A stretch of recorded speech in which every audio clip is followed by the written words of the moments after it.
asal muasal dari Kesultanan Banten. Wilayah Banten merupakan bagian dari Kerajaan Pajajaran. Pada tahun 1526, Maulana Hasanuddin yang merupakan putra dari Sunan Gunung Jati diutus datang ke wilayah Banten. Maulana Hasanuddin itu adalah sebagai utusan dari Kesultanan Kerajaan Demak yang mempunyai dua tujuan, yaitu yang pertama memperluas kekuasaan kerajaan Demak dan menyebarluaskan ajaran Islam. Kemudian Banten memutuskan untuk memisahkan diri dan menjadi kerajaan yang mandiri. Diangkatlah Maulana Hasanuddin ini menjadi pemimpin Banten.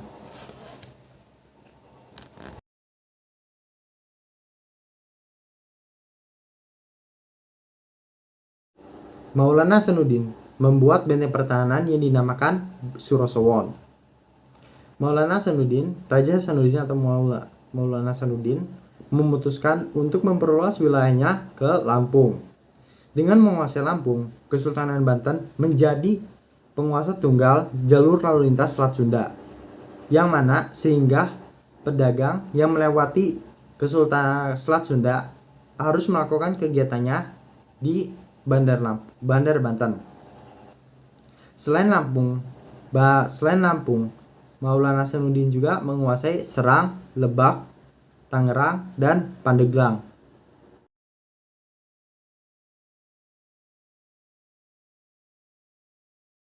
Kekuasaan Kesultanan Banten digantikan oleh anak Maulana Hasanuddin, yaitu Pangeran Yusuf.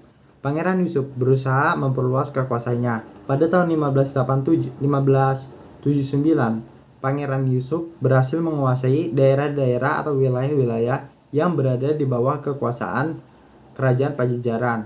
Pada tahun 1580, Pangeran Yusuf meninggal dan digantikan oleh anaknya, yaitu Maulana Muhammad.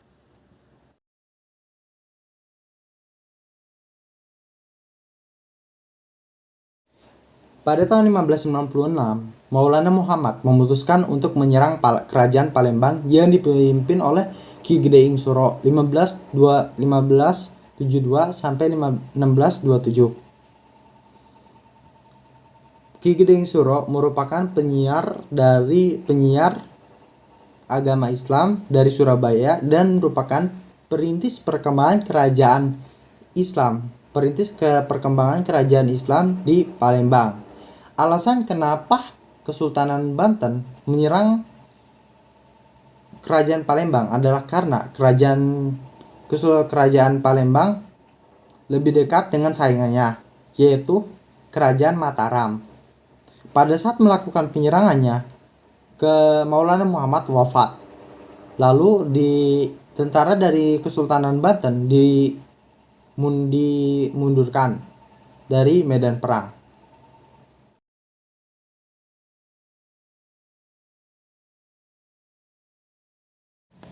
Ketika mengetahui bahwa Maulana Muhammad wafat, di istana terjadi banyak perselisihan.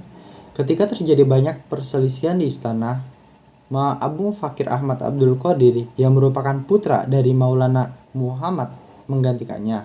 Pada saat itu, Maulana Abu Fakir Ahmad Abdul Qadir masih sangatlah kecil, maka pemerintahan digantikan dulu oleh Pangeran Manggala yang merupakan wali dari Abu Fakir Ahmad Abdul Qadir.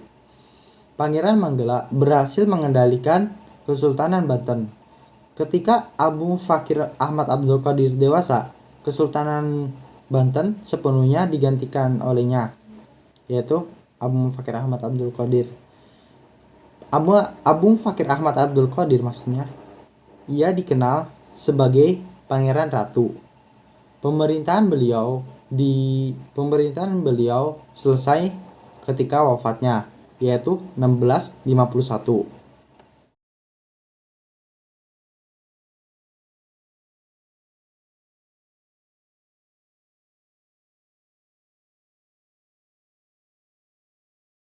Pada masa ini, Kesultanan Banten terus mengalami kemajuan dalam berbagai bidang. Contohnya adalah kemajuan yang didukung oleh letak geografisnya.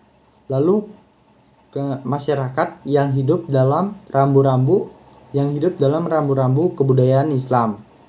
Selain itu, Kesultanan Banten berhasil memperluas kekuasaannya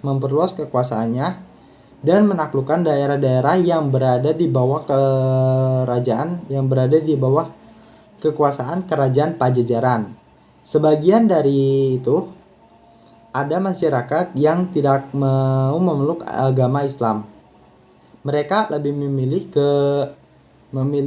ke pedalaman Banten Selatan. Mereka lebih memilih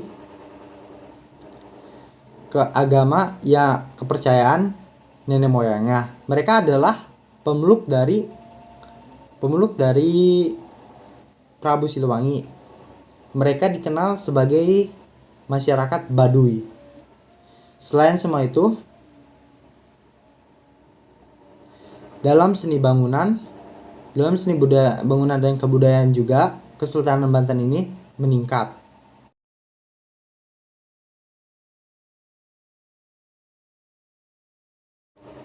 Sebelum pemerintahan Sultan Ageng Tirtayasa berakhir, terjadi banyak konflik. Sultan Ageng Tirtayasa tidak setuju dengan keberadaan VOC di Banten. Lalu, anak dari Sultan Ageng Tirtayasa, yaitu Sultan Haji, tidak setuju juga dengan pendapat Sultan Ageng Tirtayasa, yang mana Sultan Ageng Tirtayasa tidak setuju dengan keberadaan VOC di Banten kan ya. Nah, maka keadaan ini pun dimanfaatkan oleh VOC untuk melakukan politik adu domba, divide et impera. VOC membantu Sultan Haji untuk menaklukkan Sultan Ageng Tirtayasa. Pada tahun 1682, pemerintahan dari Sultan Ageng Tirtayasa berakhir. VOC memiliki peran besar atas kenaikan Sultan Haji menjadi pemimpin Kesultanan Banten. Sultan Haji harus memberikan wilayah Lampung kepada VOC pada 12 Maret 1682. Ketika Sultan Haji mangkat, tidak ada pemimpin yang memiliki atau mempunyai kekuatan atau kelebihan seperti Sultan Ageng Tirtayasa. VOC pada tahun 1752, VOC secara penuh menguasai Kesultanan Banten. Wassalamualaikum warahmatullahi wabarakatuh. Selesai sudah pembahasan tentang Kesultanan Banten. Terima kasih.